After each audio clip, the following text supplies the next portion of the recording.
Wanaume, twende kwenye kipenga cha michezo. Kwenye kipenga cha michezo, klabu ya Azam FC imedhibitisha kuwa itatumia uwanja wa New Aman Complex Zanzibar kwa ajili ya mechi zake za hatua ya makundi ya kombe la shirikisho la Afrika CAFCCC zilizobakia kwa msimu huu wa 25-26 baada ya kuchagua huo uwanja uliopo visiwani Zanzibar kama uwanja wake wa nyumbani.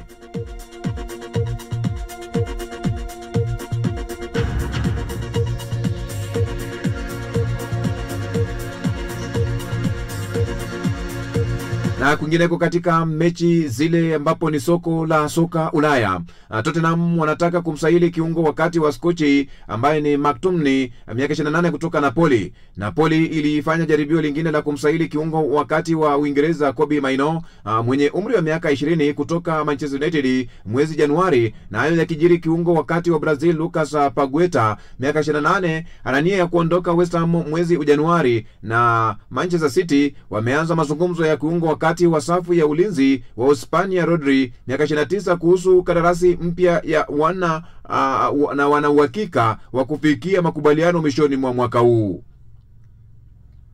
Tottenham hawana uwezekano wa kumsajili Marc-Andre ter Stegen kutoka Barcelona mwezi Januari, lakini uhamisho wa mkopo kwenda Chelsea unaweza kuwezekana kwa mlinda lango huyo wa Ujerumani. Chelsea na Tottenham zilizoonyesha nia ya kutaka kumnunua Morgan Rogers miaka 23 wakati wa majira ya joto, lakini Aston Villa kwa sasa wanafanya mazungumzo na kiungo huyo wakati wa Uingereza kuhusu mkataba mpya. Fabio Carvalho ataondoka Brentford mwezi Januari, huku uhamisho wa kudumu ukizingatiwa kwa winga huyo wa Ureno mwenye umri wa miaka 23. Sunderland wanapanga mpango mwingine wa kumnunua Marca Aguirre kwa mkopo mwezi Januari baada ya Chelsea kumrejesha nyumbani mshambuliaji huyo wa Hispania mwenye umri wa miaka 19 katika mechi 2 tu za uhamisho wa mkopo walizokubali msimu uliopita. Wakati haya yakijiri, Chelsea wanatazamia kujiimarisha katika nafasi beki wa kulia na kumuongeza mchezaji ya Strasbourg Guela Dou, ambaye ingawa Aston Villa na Brighton pia wako kwenye kinyang'anyiro cha kumnasa mlezi huyo wa Ivory Coast mwenye umri wa miaka 23. Liverpool ni miongoni mwa vilabu vinavyofikiria kumnunua Joel Odonezi wa klabu ya Braga, huku Newcastle na Aston Villa pia wakiwa kwenye mbio za kumsajili beki huyo wakati wa Ecuador.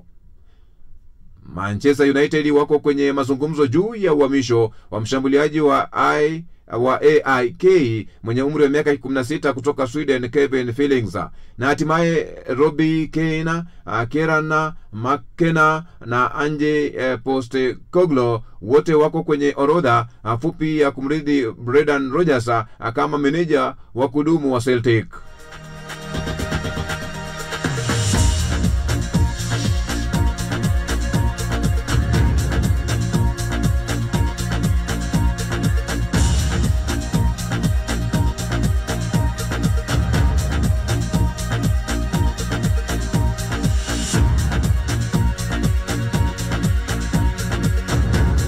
Kabla ya kukata mikatale ya kipenga cha michezo, sikiza.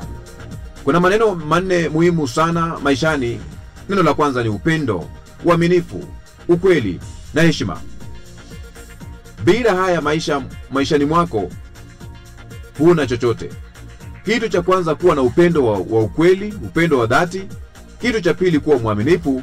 Cha tatu kuwa mkweli, usiseme uongo. Na 4, heshima. Heshima idumu.